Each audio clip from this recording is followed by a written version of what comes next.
किसी ने क्या खूब कहा है, अच्छे इंसानों की संगति में व्यवहार सुधरता है, जिससे भाग्य उदय होता है। इसी प्रकार ओछी संगति में व्यवहार ओछा हो जाता है, जो भाग्य को भी ओछा बना देता है। नमस्कार दोस्तों, मेरा नाम प्रेम प्रकाश पांडे है। आज अपने चैनल पर एक नई बेहतरीन मोटिवेशनल स्टोरी लेकर के आया हूं। आज स्टोरी की में सीखेंगे कि वातावरण का असर या माहौल का असर या संगति का असर क्या पड़ता है जीवन पर। तो चलिए, चैनल को सब्सक्राइब नहीं किया है, सब्सक्राइब कर लीजिए और सुनते हैं यह बेहतरीन स्टोरी। एक बार एक राजा शिकार के उद्देश्य से अपने काफिले के साथ किसी जंगल से गुजर रहा था। दूर दूर तक शिकार नजर नहीं आ रहा था। वे धीरे धीरे घनघोर जंगल में प्रवेश करते गए। अभी कुछ ही दूर गए थे कि उन्हें कुछ डाकुओं के छिपने की जगह दिखाई दी। जैसे ही उसके पास पहुंचे कि पास के पेड़ पर बैठा तोता बोल पड़ा, पकड़ो पकड़ो, एक राजा आ गया है। इसके पास बहुत सारा सामान है, लूटो लूटो, जल्दी आओ जल्दी आओ। तोते की आवाज सुनकर सभी डाकू राजा की ओर दौड़ पड़े। डाकुओं को अपनी ओर आते देख कर राजा और उसके सैनिक वहां से जल्दी जल्दी भाग लिए। भागते भागते कोसों दूर निकल आए। सामने एक बड़ा सा पेड़ दिखाई दिया।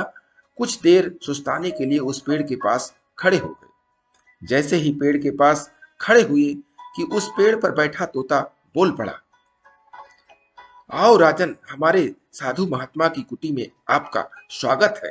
अंदर आइए, पानी पीजिए और विश्राम लीजिए। तोते की इस बात को सुनकर राजा हैरत में पड़ गया और सोचने लगा कि एक ही जात के दो प्राणियों का व्यवहार इतना अलग कैसे हो सकता है। राजा को कुछ समझ नहीं आ रहा था। वह तोते की बात मानकर अंदर साधु की कुटिया की ओर चला गया। साधु महात्मा को प्रणाम कर कि उनके समीप बैठ गया और अपनी सारी कहानी सुनाई।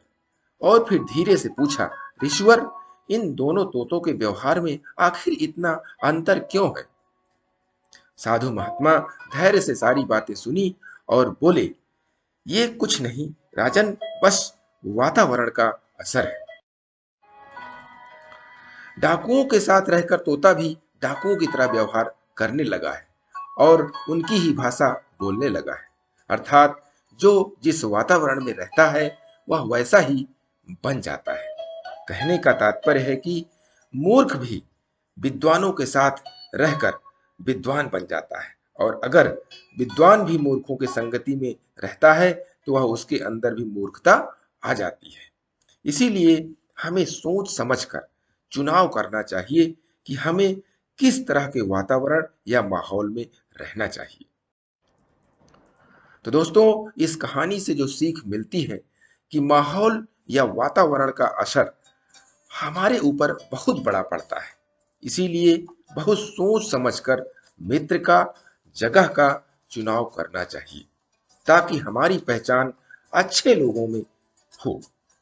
वातावरण अच्छा बनाए रखने के लिए प्रतिदिन सुबह 5:30 बजे एक नई कहानी, एक नई उमंग से करें दिन की शुरुआत। और तब तक के लिए छोटों से मिले प्यार और बड़ों से मिले आशीर्वाद और भगवान के सहारे के साथ यही कहूंगा कि काम तो सभी करते हैं, पर काम करो कुछ ऐसा कि उदाहरण बन जाए। ये छोटी सी स्टोरी आपको अच्छी लगी तो लाइक कीजिए, शेयर कीजिए अपने इष्ट मित्रों में भी, और कमेंट्स जरूर कीजिए। और अभी तक चैनल को सब्सक्राइब नहीं किया है, सब्सक्राइब कर लीजिए और नई नई बेहतरीन मोटिवेशनल स्टोरी पाने के लिए प्रेस बेल आइकन।